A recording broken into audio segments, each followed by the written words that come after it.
Yep, MPVs are the next big thing. Can Fiat's bizarre-looking Multiplier beat offerings from Citroën and Mazda in the Driven 100? Penny goes racing on a shoestring. Are minis the most fun you can have for your money? And from the very cheap to the ludicrously expensive, 150 grand's worth of Bentley Arnage pushed to the very limit around Le Mans.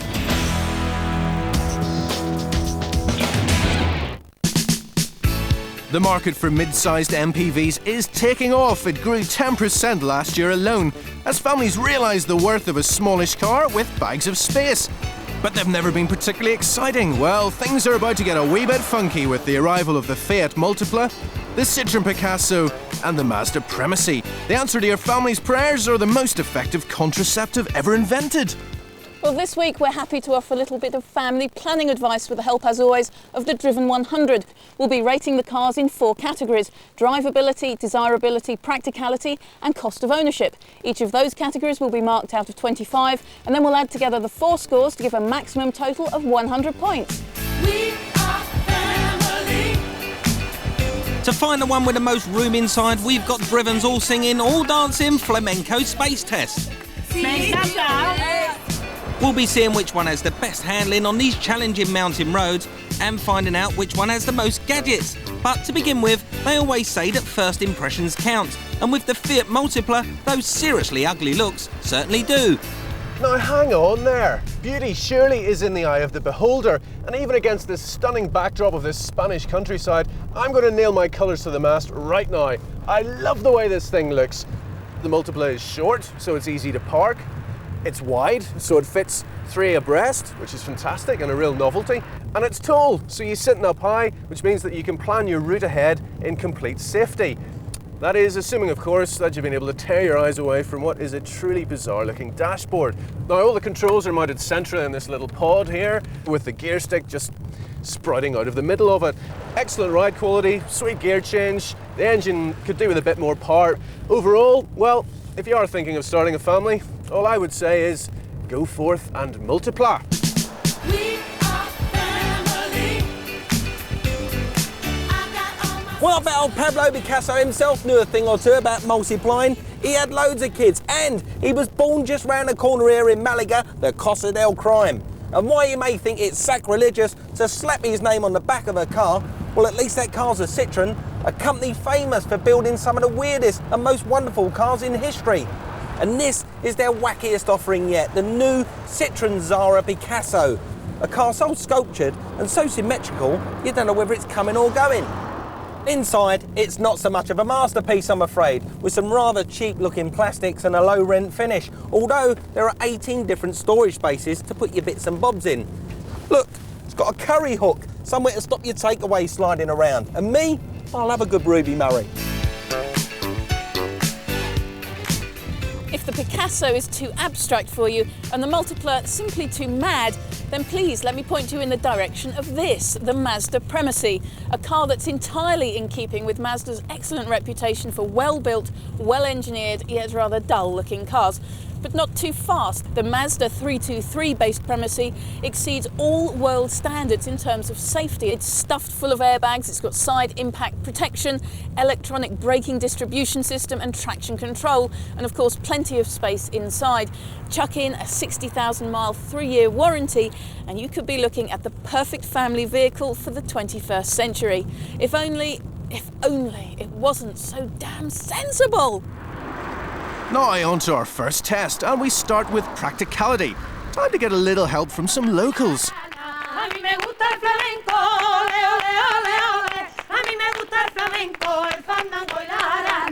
Space and versatility, that's what these cars are all about. We happen to have stumbled across these beautiful flamenco dancers who are going to help us with this test. But first, let's see how the seating arrangements work in the Fiat Multiplier.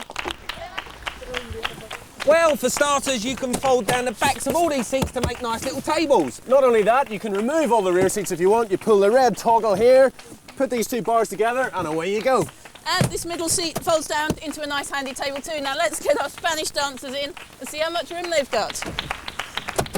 Jump in then, girls. In you go. entramos y esto es cómodo. Mind your dress, mind your dress, mind your dress. There you go.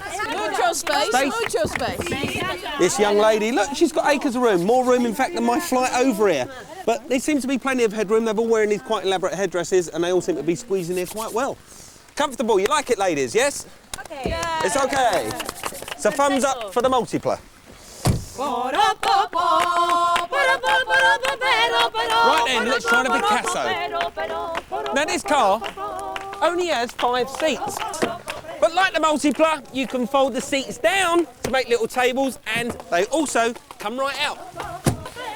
It's got a much bigger boot than the Fiat as well. And the added benefit of underfloor storage down here. Let's get our lovely ladies inside. Come on in, girls.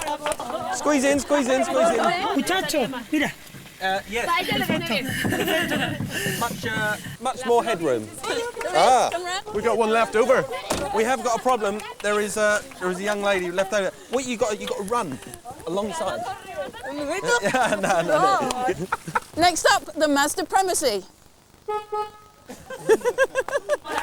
Right, let's see how much space there is in the back of the Mazda. Well, it's not as commodious as the Citroen, but you do get this handy little underfloor storage facility. But it all feels a bit flimsy, and you have to put your knee down here to get access to it, and it really isn't very substantial at all. And again, the seats in here will fold forward and they will come out. And the passenger seat also folds forward to make this nice natty table. But let's see what our lovely ladies think. Come on, girls. Well, this time all 6 of them managed to squeeze into what's actually a 5-seater car, which just goes to show that the Mazda doesn't have quite as much space as the Fiat. Well, it looks like the ladies are a bit more cramped in here than they were in the other two. What do you think is the best car? El Fiat es más espacioso, pero a mí me gusta el Picasso. I think you said that the Fiat had the most space, but you also like the look of the Picasso, which means that the Fiat won the all-important flamenco space test. Later on, we'll be finding out how our cars handle, and we'll also be marking their scores up in the all-important Driven 100.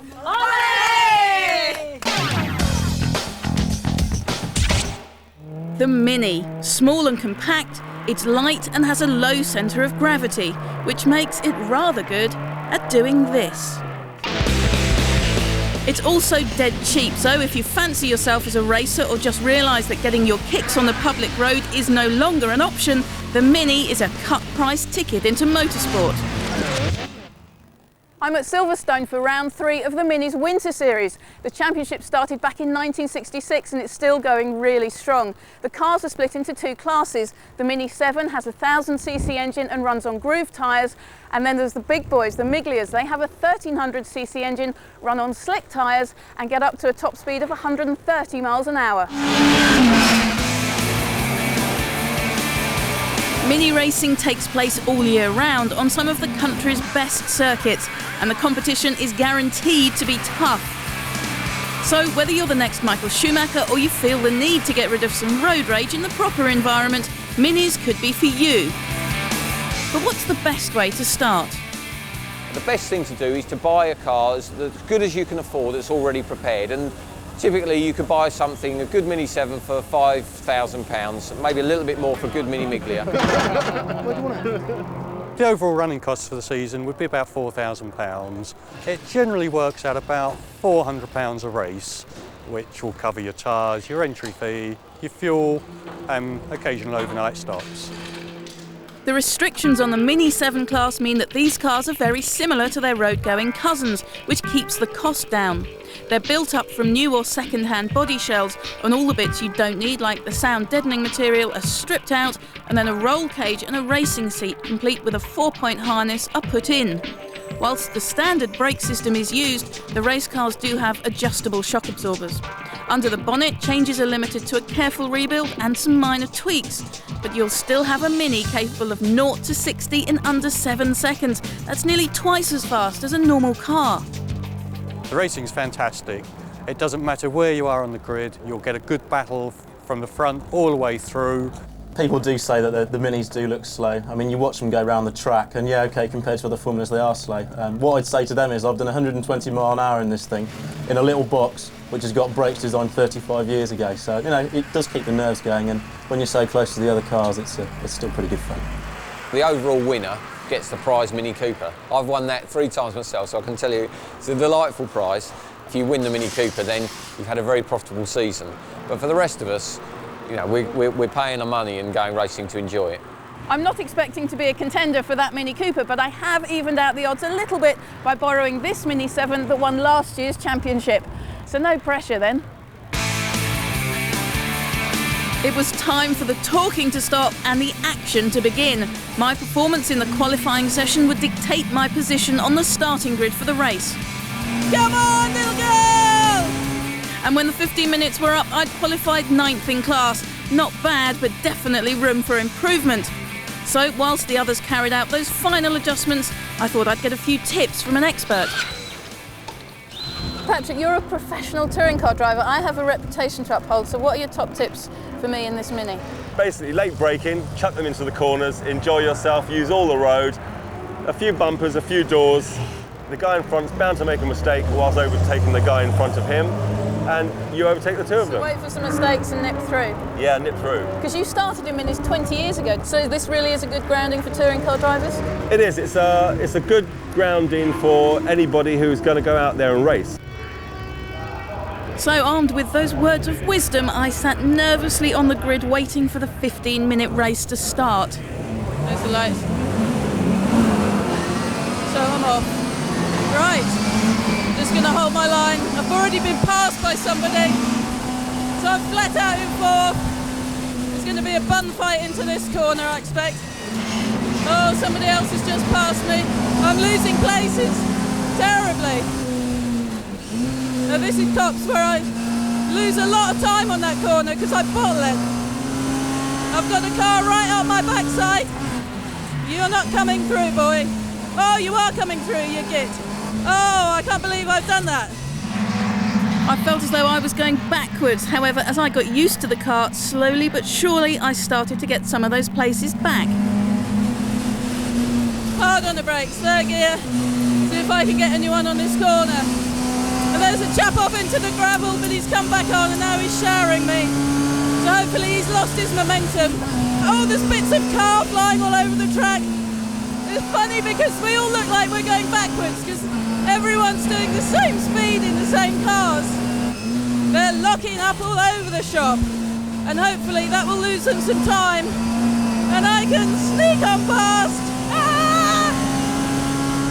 I hope there aren't too many laps left. I'm absolutely cream cracking. Oh, we finished the race, That was just the most fun I've had on a Saturday for a long time. I want to do it again! At the end of the race, I'd held my grid position and finished 9th out of the 18 starters. Not too bad for a first time out. If you get the chance, give it a go because you will just love every moment of it. I've had an absolutely brilliant day's racing. I finished 9th, but these guys are the real stars of the race, but I still get to do the best bit. Whoa, well done, guys. After the break, Jason drives a brand new Bentley with due care and attention, and we continue our search for the perfect people carrier in the Driven 100.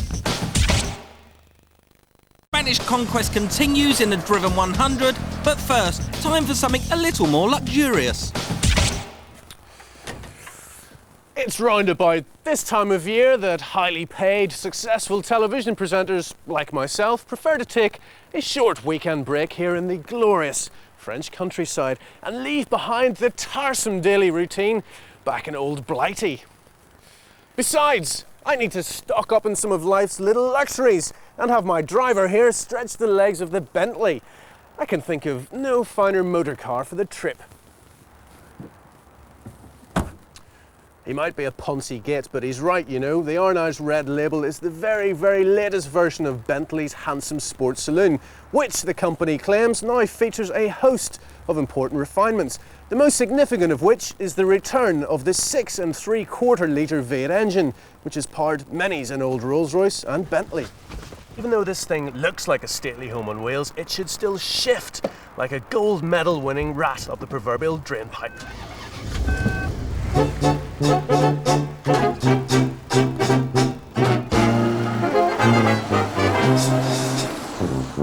yes, unfortunately for my uniformed friend, Bentleys, unlike Rolls-Royces, have always been drivers' cars, not cars to be driven in. And if the company's new owners Volkswagen are to be believed, this is the best yet. The red label is the first version of the Arnage to hit the market since VW took over 2 years ago. And as well as seeing the return of the legendary V8 engine, Bentley claims that its handling is much improved thanks to revised suspension and traction control, speed-sensitive steering, and extra body stiffness. Its fabulously luxurious interior has been given a thorough spring clean too. Its wool carpets by Wilton attracting particular admiration from French passers-by. And what a waste it would be to leave the chauffeur here to have all the fun. You see, there are very few driving experiences that can possibly compare to sitting behind the wheel of a Bentley. Honestly, it really is like sitting at the helm of an antique cruise liner up here. The wood, the leather, the chromed toggle switches, everything in the Bentley is hand-tailored and radiates the sort of specialness that you simply don't find anywhere else in motordom. There's increased head and legroom now too, so it's positively palatial in the back. And all Arnages get satellite navigation. Sat-nav in a Bentley? Why, that's like having a drum and bass ante-room in my private dining club. This most modern of Bentleys is still a defiantly old-fashioned car for a very well-heeled, but rather old-fashioned clientele. Even so, it really is a true enthusiast's car. It weighs 2.5 tons and can still accelerate to 60 miles per hour in under 6 seconds, hitting an electronically limited top speed of 155 miles per hour. It's like watching the Queen Mum on rollerblades. Now, Bentley made its name at Le Mans in the famous 24-hour race, and seeing as the Arnage is named after a corner on that historic track, I think a little detour is in order.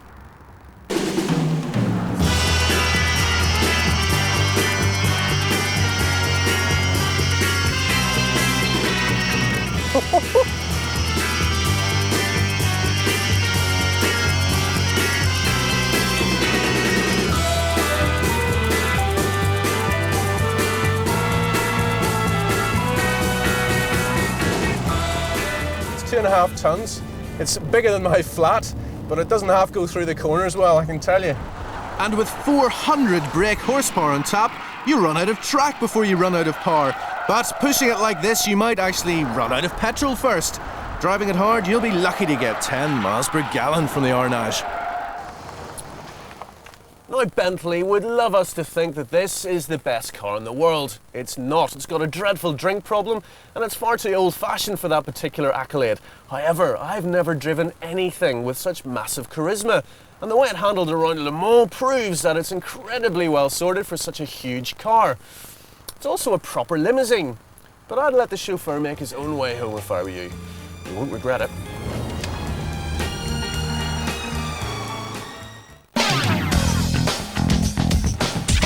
Right, part 2 of the Driven 100. This week we're testing the Fiat Multiplier, the Citroën Picasso and the Mazda Premacy. And we're here at a fantastically twisty Spanish road to find out how well our family carrioles can handle the bends. It's very difficult for manufacturers to build high-sided vehicles that handle well, but if you're going to transport your precious cargo on a twisty road, you need to feel safe and confident. Right, well, we're in the Citroën Picasso, but let's push it a little bit. And yeah, the interesting thing about it is it doesn't roll too much, but when it settles down over on its springs, it takes an age leaning back over again. It's quite a tall vehicle, this, and sitting in the back, I don't feel queasy at all. In fact, I'm enjoying the ride. I feel quite good. Yeah, I do. I think Citroën here have made a really great compromise, a car that handles fairly well, doesn't roll too much. Next up, the Fiat Multiplier. It's not often I get to sit next to you. I have the pleasure of sitting next to you both in a car. It's great, isn't it? How's it for you, Jason? It's very good. It doesn't wallow into the corner like the Mazda. No, It's so square, look how square it is. Look. It corners very flat. I mean, it corners as flat and as neutrally as a normal size saloon car, given that it's so tall as well. But the reason for that is because it's so wide? Yeah, it's got a wide track. I mean, it's as wide as a Rolls Royce. We're just lacking a little bit of oomph here. Yeah, all we need now is a 5-litre V8 under the bonnet. We'll be fine, yeah. And we'd have the ultimate people carrier. So the Mazda Premacy, what does it feel like? It feels a bit graceless, and It does wallow through the bends. I can vouch for that. I can vouch for that. Certainly more than the other two. But it's entirely safe. It won't give you any. It won't put a big smile on your face. But it really lurches into those But corners, it does seem to doesn't it? roll quite a bit. It's not. Its body control simply isn't as good. It throws me around in the back here. I wouldn't want to be a 3-year-old strapped into a baby chair right now. I think we'll agree the Fiat Multiplier is the winner on the handling test. Yeah, you can stop now, Jay. Stop, stop, stop.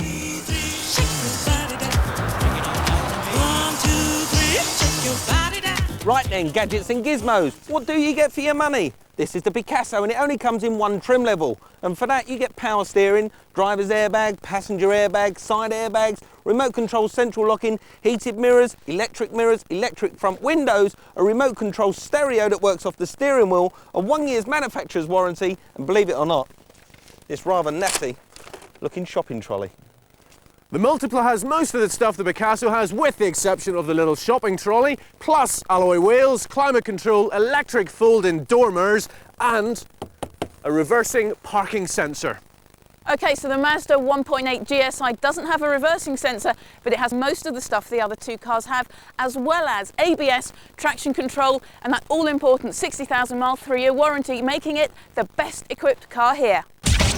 Right, this is the important bit, time to score the Driven 100. We've got 25 points up for grabs in the 4 categories: desirability, drivability, practicality and cost of ownership. Let's see how they fare. The first category is drivability, and all 3 were pretty good for high-sided vehicles, but the Fiat was the best. I mean, you've got to bear in mind it did win the handling test, so Yeah. let's give it a high. 17. On the other hand, it's no Nissan Skyline GTR, That's so true. bear all that in mind. What do you reckon? 17? I reckon 17, I think so. points, yep. The Picasso was a close second, getting 16, with the rather roly-poly Primacy last on 14 out of 25. Desirability is next, and this week it's looks that are the big talking point. It looks like a beach whale to me. It's But pretty somehow ugly. its hideousness endears me, and I actually like it so much more than I did when I first saw Well, I it. put it 13. No, that's too low. It isn't. got- I it's think an it's, ugly I car, think it's isn't it? very Ugly. desirable. I think it's a 15. How is it Should we just desirable? override Yeah, it? no, Okay. he's talking nonsense here. The Citroën, though, is much easier to score. I wouldn't say it was the very best thing we've ever seen with the Picasso signature on it, but it still looks pretty good. I think it's yeah. very pretty. I think we should go for 17, 18 here. 17 points. 17? Definitely. Okay, and the Primacy loses out again. Practicality is these cars' main strength and some high scores are to be expected. This has got to be one of the most practical cars you can buy, full stop. Yeah, 20? 21. Happy with that? 21. 21? Push your boat out, 21. Oh, higher. I reckon. The Citroën has fewer seats, but it does have a bigger boot and that clever built-in shopping trolley, which earns it 18. And the Primacy gets a 15. Cost of ownership, and the Mazda seems to be good value. It's the most expensive of the 3 here, but you do get the most toys for your money. But it's the most expensive to run at 46 pence per mile. The Picasso cost a bit less, but it's the Fiat that's cheapest at 37p, and it wins in this category. So for the results, and in last place, the Mazda Primacy. Let down by its dull character and lack of space, it gets 58 out of 100. The Citroën Picasso comes second. Easy on the eye and an excellent all-rounder, it scores 67. But there's nothing quite like our third challenger. Brave, bold and brilliantly done, it scores 70 in the Driven 100. So this week's winner is the beautiful, or is it ugly? No, it's Fiat beautiful. Multiplier. It's ugly. Beautiful. On next week's show, how to survive if you hit standing water or, even worse, black ice. Penny tries out the latest generation eco-friendly cars which will regularly do 80 miles per gallon. And the return of the hot hatch. Which one packs the biggest punch?